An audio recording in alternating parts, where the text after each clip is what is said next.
welcome to episode number 41 of the Introvert Biz Growth Podcast, the show where I talk to introverts who grow their business and make a difference.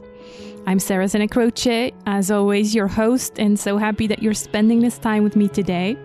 If you follow at all what I'm doing on the LinkedIn side of my business, you might have seen that I just started the 11th edition of my LinkedIn Challenge. It's an annual event that I've been hosting for years and years, where people can sign up and get tips and strategies for 10 days on how to use LinkedIn and get more business with it. So it finally launched this Friday, and boy, I was so relieved when it finally started, because that meant the end of a 2-week hustling mode, promoting, talking about myself, asking people to share it, communicating with affiliates, etc., etc. So as you can imagine, very exhausting for an introvert. And so I actually recorded short Facebook Live video in our Facebook group. If you're not part of that Facebook group yet, you're obviously warmly invited. Go to sarahsantacroce.com/Facebook group and ask to join. So I was recording this Facebook Live about hustling because I think a lot of introverts struggle with that.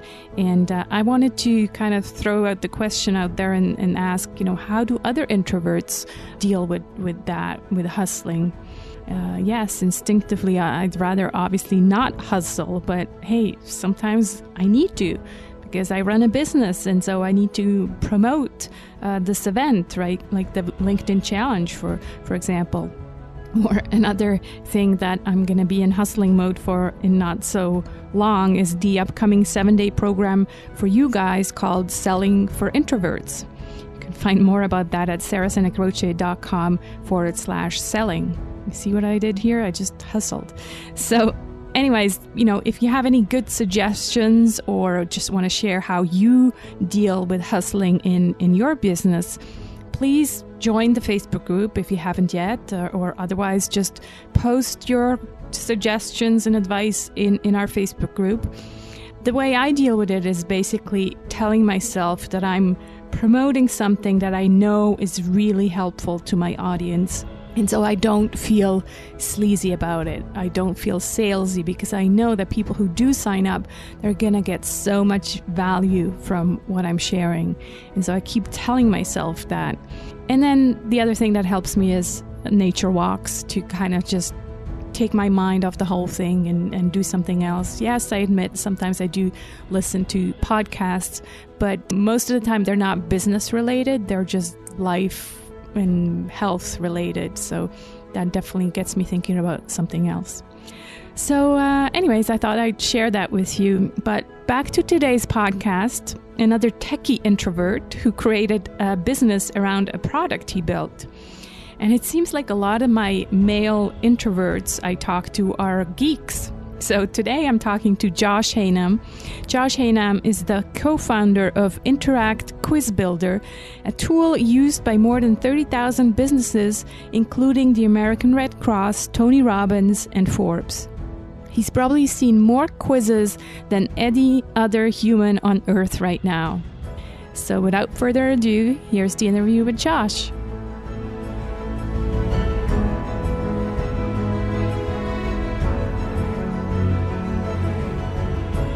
Hi, Josh. How are you today? Doing well. Thanks so much for having me. Yeah, thanks so much for reaching out. As I just said offline before we started recording, you're another proof of the fact that I knew about your business, but I didn't know that you were an introvert. And so you reached out to me, and I'm like, hey, of course, I know you. So come and tell my introverted audience about how you built your business. So thanks so much for being here. Yeah, definitely.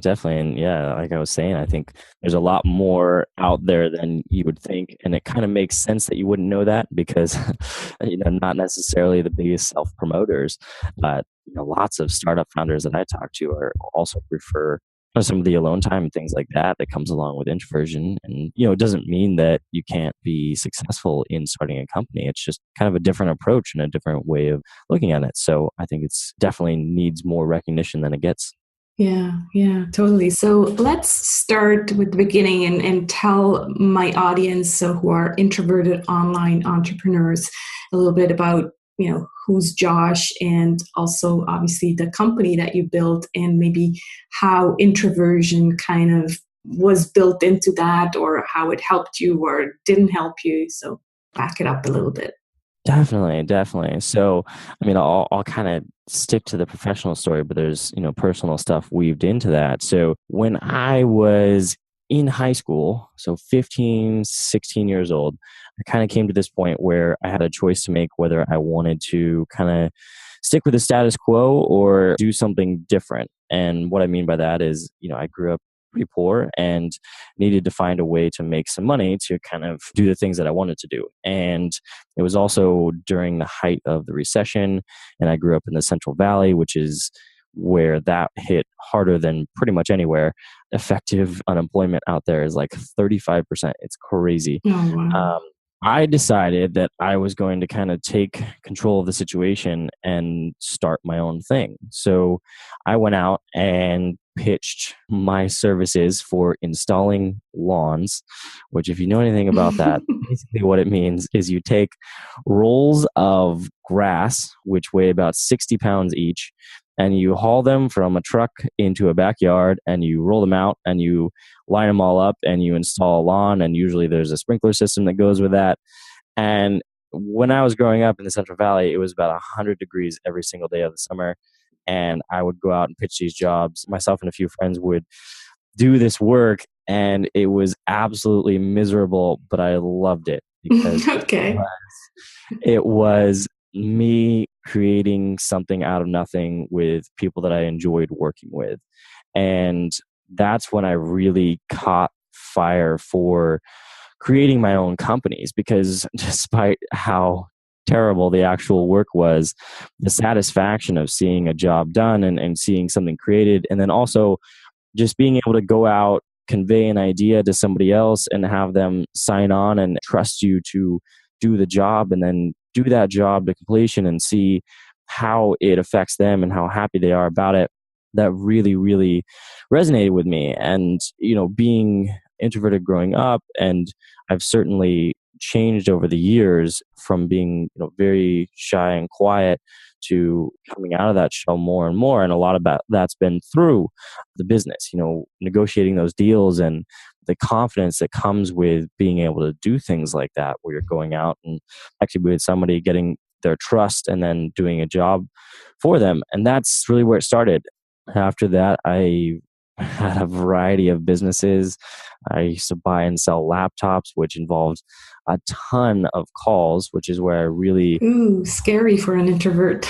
Yeah. And during that time, I really developed this, I wouldn't call it an alter ego, but it's kind of a persona that I take on the phone or in public speaking or any of those avenues.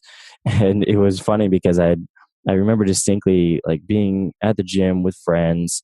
We were all working out, and then I'd get a call for work, and it would just snap on. And they'd be like, "What happened? Like, you just jumped on the phone and you like completely changed." And I kind of had to, first of all, because I was like 16, 17 years old, supposedly running this company, and people thought I was much older. So I had to kind of take on that persona. But also, it just wasn't natural for me. Like, it wasn't like I was doing this all the time and it, just came naturally. So I had to kind of build up that skill set. That was actually super valuable during that time, which was my second business, buying and selling laptops. I probably did at least 1,000 calls in about 2.5 years that I was running that. And I just got really, really good at not only taking on that persona, but also adapting to anything that would come up. Mm. The things that came out of that were crazy. The questions that I would get, the expectations that were set by buyers and sellers that I was working with.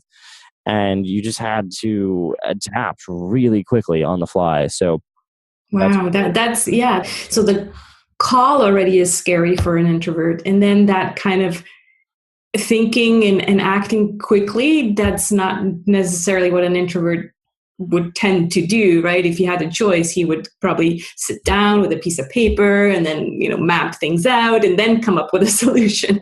Where Exactly. here you're on the phone and you have to really act fast. Exactly. Yeah. And sometimes like to the point of like I would be in high school and like the teacher would step out for a second and I would call somebody back who had called me. So I had to literally negotiate this entire conversation in like 15 seconds before they walked back in. Before you had to go back to school. Yeah, That's well, hilarious. I was in the back of the class and like the teacher would just step out and call somebody back who had called me to inquire about something I was selling. And I was like, oh, I can't miss this opportunity. So I literally would have to figure out how to negotiate, entire conversations in like 15 seconds as I could see the teacher walking back in through the glass wall. So yeah, I mean, it forced me to learn how to do those conversations and navigate through that stuff really, really quickly and effectively. So how did you then make that switch? Because we're talking about lawns and, obviously nothing to do with the business that you're running now. So tell us a little bit about the business you're running now, and then maybe also go into kind of more the business model. So since my listeners are online entrepreneurs, they're always interested to learn about different revenue streams and how your business model works in terms of getting these monthly subscriptions and maybe JVs, and et cetera, et cetera. So take us there. Definitely. Yeah. So, I mean, in terms of how I got there from my first couple of companies, I had the lawn installation business, then I had the laptop business. And then in college, I was still running the laptop business, but I nearly failed out of school because I was still running the company. I was doing the same thing. I would like take calls in class but in college you don't have to stay in class. So I would just leave. And that quickly got me on the academic probation list. And I had to stop doing that. So I stopped doing that company shortly after I started college. And then there was a couple of years there where I didn't have a whole lot going on. So I met up with a friend actually through a Bible study, and we started doing just a small agency. So we would go out and just like I was pitching lawn installation, I would pitch, let us make you a website. And we did that. So we would pitch websites, build it. We do all the marketing, all that kind of stuff, kind of full service, getting set up as an online business. Was that what you were studying, or how did you get those skills? Not from lawn installation. I mean, the concept is actually strikingly similar. The conversations that I have pitching, installing a lawn or selling a laptop are almost exactly the same in structure as pitching $40,000 website to a client. So you were outsourcing basically the website design. You were just selling. That's what Matt, the guy that I started with, was doing. He was doing all the actual work. So you were the sales. I was just going out. Yeah, I was just going out, awesome. Pitching and working with the client. So, yeah, I mean, really the skills transferred over very well. And, I got the idea for doing that from just kind of getting involved in the online space and being more interested in that. It was a transition kind of from the laptops. Like I was doing a lot of, work on Craigslist and eBay and sites like that. So I was getting more exposure to, people that were selling physical products, but a lot of them had started switching to selling digital products and things like that. So I was more exposed to that side of things. And that's where I got the idea like, hey, we could easily, be building these websites and it's a way to make some money while we're in college. So we did that for a couple of years. And out of that, one of our clients who was a sales consultant asked us to make him a quiz. And the quiz was, what type of salesperson are you? We built it for him. It took us a long time, like several weeks of actual writing code to put it on his website. But when we launched it, it worked incredibly well. It had a 75% conversion rate. So 3 out of 4 people who took his quiz got on his list. He was ecstatic about it. We knew we were onto something because we were building entire websites for people and the website would convert at 1% and people were happy with that. But this one, 75%, we were like, this is something to pay attention to. So over our last year of college, we slowly built up a platform where you could make a quiz that would generate leads for you. Mm-hmm. And then from there, we got some paying customers just a couple months before graduation and then decided to just go for it and continue building it. And we graduated in 2014. So it's been just over 3 years we've been doing it full time now, and it's just become this giant thing now. That's really where it started, was just kind of out of that searching time. Awesome. Yeah. Wow. What a journey from lawn installation. I guess the work is a bit easier, maybe less physical and more kind of, emotional or, Yeah, yeah, just exactly. more at your computer, I would say. Yeah, most definitely. Sounds great. So tell us about the business model. Obviously, I'm a client of yours, so I know how it works. But for people who don't know how it works, so we explained it's a quiz builder, right? Where you can create a quiz that you then use for lead generation. So how does it look like on your end? Is it a subscription model? Is there any other revenue generating things that you do with it? Tell us a bit about that. Yeah, definitely. So the product is a quiz builder for making quizzes, literally like the ones that you see all over Facebook all the time that everybody shares too much. And you can make those, but it's for your brand. And then you can also use it to generate leads, and then it integrates with like Aweber, MailChimp, ConvertKit, Drip, all those guys. So that's what it's for. And then we also do polls and giveaways now as well. And we sell all of that on a subscription basis. So you can subscribe to use our tools. It's anywhere from like $17 a month up to $199, depending on feature sets and things like that. Everything that we build is included in that: the quizzes, the polls, the giveaways. That's pretty much how we grow. We also have a free option. So it's a freemium model. And the free option allows you to make quizzes and all the stuff actually, but it's just for engagement. There's no lead generation involved. So if you want to start generating leads with your content, you've got to upgrade and pay, but you can just create all sorts of fun content totally free. And that's because the lead stuff is, first of all, much more difficult to build, but also that's where a lot of the real value comes in. So that's how it's run. And it's a traditional SaaS platform. Right. What I really liked about your platform is that it's super user-friendly and it's very visual compared to other quiz builders who kind of integrate with your WordPress site. Yours is, just very user-friendly. Which image platform? I think is it Pixabay that it integrates with? Yeah. So you don't have to go, separately onto an image platform. It just integrates directly with Pixabay and you import the images.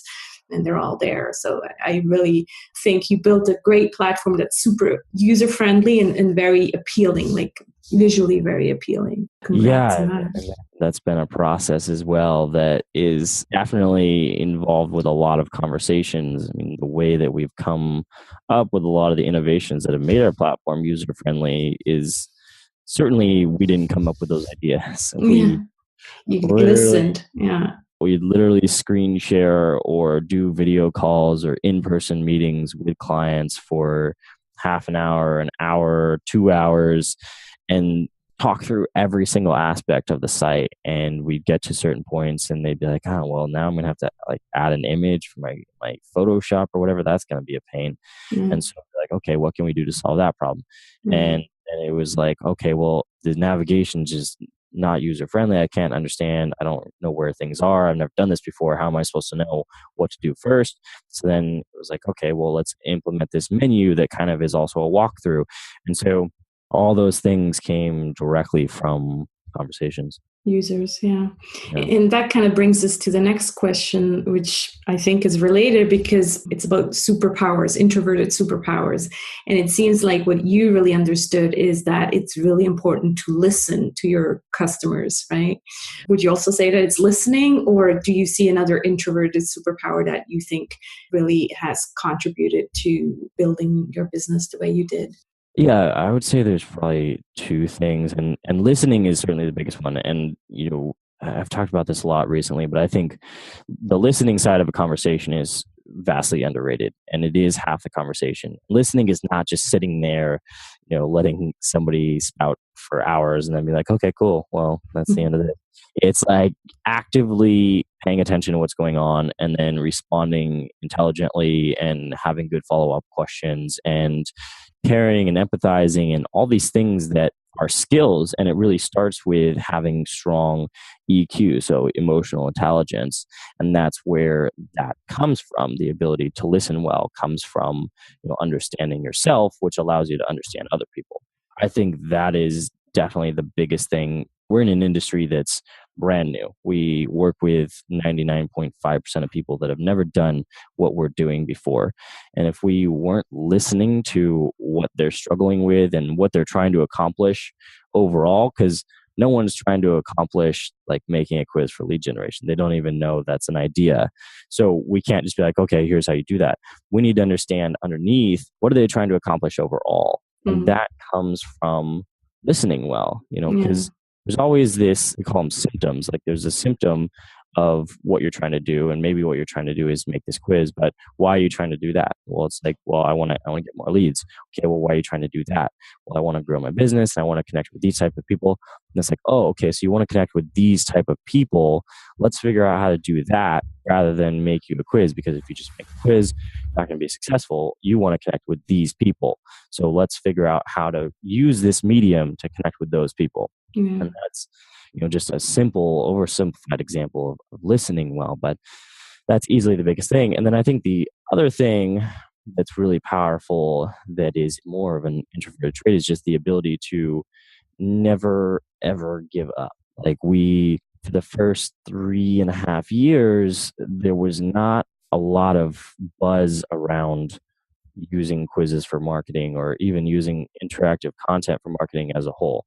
So it was a struggle for us to get clients. We would always have to explain everything and then try to get them to sign up. It was a lot of effort for every single client, and we just weren't growing at the rate that we wanted to. So the ability to kind of push through all of that, I think, is a more introverted trait, because it comes with kind of that ability to create things on your own and stick with things for a really long time.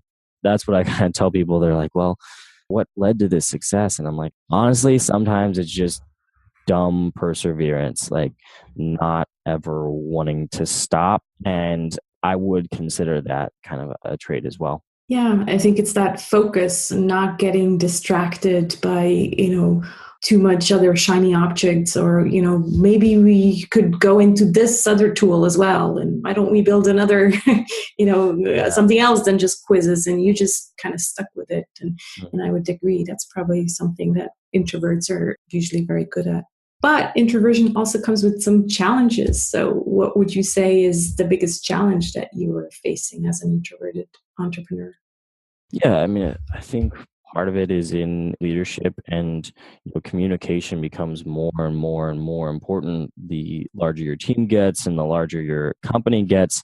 Now we're dealing with hundreds of thousands of people every single week, or sometimes every single day, taking our quizzes. Our team is growing, so now we have inter-team communications.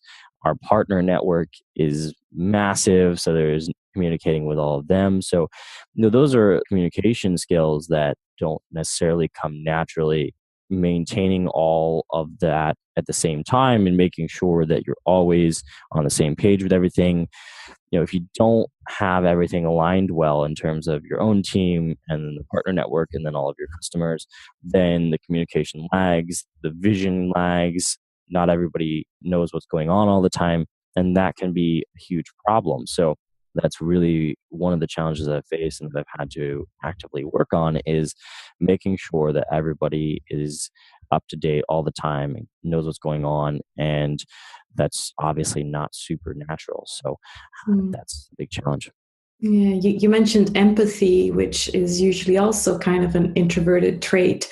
It's usually a positive trait, but you just mentioned all these people, like the users, the partners, the JVs, and et cetera. And I guess my question would be, how do you deal with kind of too much empathy? Like, because you want to help your customers, you want to, make the best deal for your JVs. And it seems like you have a lot on your plate. So how do you kind of put boundaries or protect your empathy in a way? That's a really great question. And it is hard because you want to make everybody be happy. And the problem is that you can't. And especially as we're scaling up, I can easily fall into a trap of constantly trying to fix things for customers and partners and people that work on our team and all that kind of stuff, constantly going from thing to thing, like, oh, I can do this, I can do this, I can do this. Then I get to the end of the day and it's like, what got done? Like nothing got done.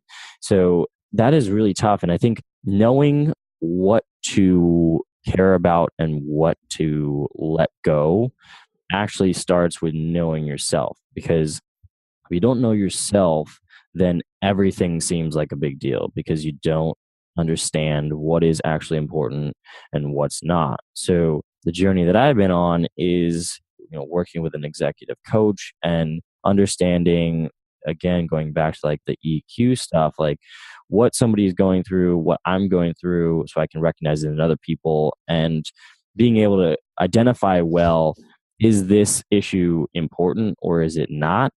And letting the ones that are not important go. And really have to do that more and more and more and focus on things that really are a big deal, because otherwise you will very quickly fall into that trap of just going from thing to thing to thing. And many of those issues are not actually that important. They just come up. And if you're not able to identify, well, which ones you should focus on, then you'll get caught just constantly I totally agree. I want to mention 2 resources here. First is the book from Greg McKeown called Essentialism. So I've mentioned that on the podcast before, but that's exactly what we're talking about, is like focus on the important things, right? And so the other resource would also be my freebie that's available at sarahsenecroce.com/say no, which is about saying no. You gotta say no in order to grow. And yes, maybe at the beginning, you can't just say no to everything that comes your way. But after a while, you, especially like in a situation that you're in, Josh, right now, is like, well, everybody wants a piece of you, but you can't make everybody happy. And so you just gotta say no in order to get those boundaries and focus on the essential things. Exactly. Yeah. Excellent. Well, let's get to the 3 golden nuggets. The first one would be a personal habit, something that you do every day or every other day that you think contributed to your success. Yeah, I'd say, well, I'll go with this one because I think it's the biggest theme, but running every day, it clears your mind. There's tons of studies showing that it releases all sorts of great things and gets rid of toxins and makes you feel good. And the runner's high is real. It makes you feel alive. It makes you feel so much better. You get an opportunity to sleep twice in one day when you run, because when you wake up from a good night's rest, you feel refreshed. Running basically allows you to do that in the middle of the day, so you're essentially getting 2 days in one, which awesome. That sounds like a good deal. Yeah. And if you can't run because you have, I don't know, knee pains or whatever, walking is just as good, or any kind of exercise. That's really what we're trying to say here, is exercise. Take care of your body. Yep. Yeah, definitely. What about an internet resource, obviously, besides Interact Quiz? So something else that you're using maybe with your team or just yourself? Yeah, so I'm going to cheat a little bit on this one, and I'm going to say LinkedIn, but in a very specific way. So LinkedIn, to connect with people who are ahead of you on the path that you want to be on. So if you're starting a company, reach out to people that have already started a company and have 100 customers, and just ask them very politely for advice and whatever lessons they have for you, because you can learn so many things from people that are a few steps ahead of you. And oftentimes they will explain what's going on, the struggles they've had, and you can pick up on things that will absolutely change your trajectory, and it'll help you build a network as well. So that would be my excellent. I don't know if you know this about me, Josh, but my main business is actually helping people with LinkedIn. So definitely totally agree with you. And it's funny because just yesterday I published a blog telling people or explaining why LinkedIn is the best social platform for introverts. Because it's easy to connect with people. It's easy to get straight away to business as well, because we all expect it. It's a social platform for professionals. And so we all know that we're on LinkedIn for business. And so I always say this, the sales cycle is much shorter on LinkedIn because people expect it. That doesn't mean that you can just kind of pitch people out of the blue. We're still trying to apply, being helpful or just sharing something of value. But I agree, it's definitely a good strategy to reach out to other business owners or influencers on LinkedIn using that platform. Cool. What about a book that you would recommend to the introvert biz growth audience? Yeah, I would say the book that I picked up a lot from just for general strategy is The 7 Habits of Highly Effective People. It doesn't necessarily apply to anything in particular, but the lessons are great. And that's one of the most valuable things you can do is just work on yourself. And that book really does help with that. Yeah, it's a classic, and I'm surprised it hasn't been mentioned before, but it's so true. Yeah. And you kind of need to read it probably once a year. I heard that on another podcast that somebody was suggesting to read the same book every year on your birthday. I think that's a great routine because you always learn something new from the same book, actually. Excellent. Well, this has been a great conversation. We're coming to the end. Josh and I always like to ask my guests what they're grateful for today or this week or this month or this year. So what are you grateful for? I'm grateful for a lot of things. I think people who I'm able to go deep with in terms of conversation and just talking about life, that's been instrumental in my journey.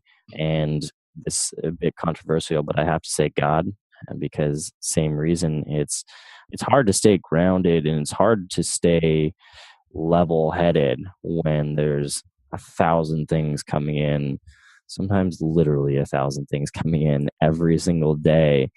And if you don't have a base that keeps you steady, you will bounce off the walls. And I've been there. That's happened. It happens to every founder, every entrepreneur. And without those resources, people and God, it really would be a rough go. So that's what I'm really, really, really grateful for. That's wonderful. Yeah.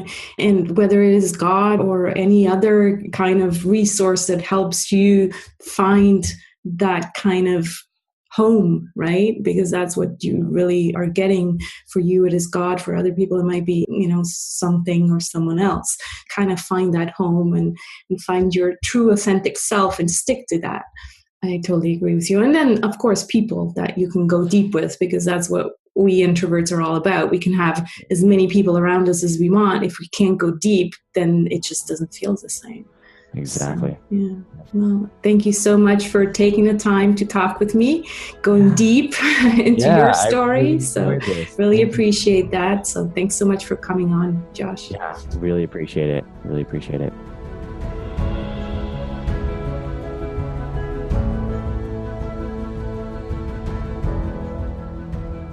That's it for this episode of the Introvert Biz Growth Podcast. You'll find this episode's show notes at sarahsanacroce.com/episode 41.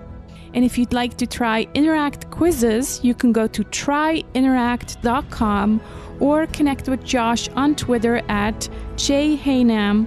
That's JHAYNAM. Thanks so much for listening. This is Sarah Sanacroce signing off from the Introvert Biz Growth Podcast. Remember, you need to use your unique introverted superpowers in order to make a difference.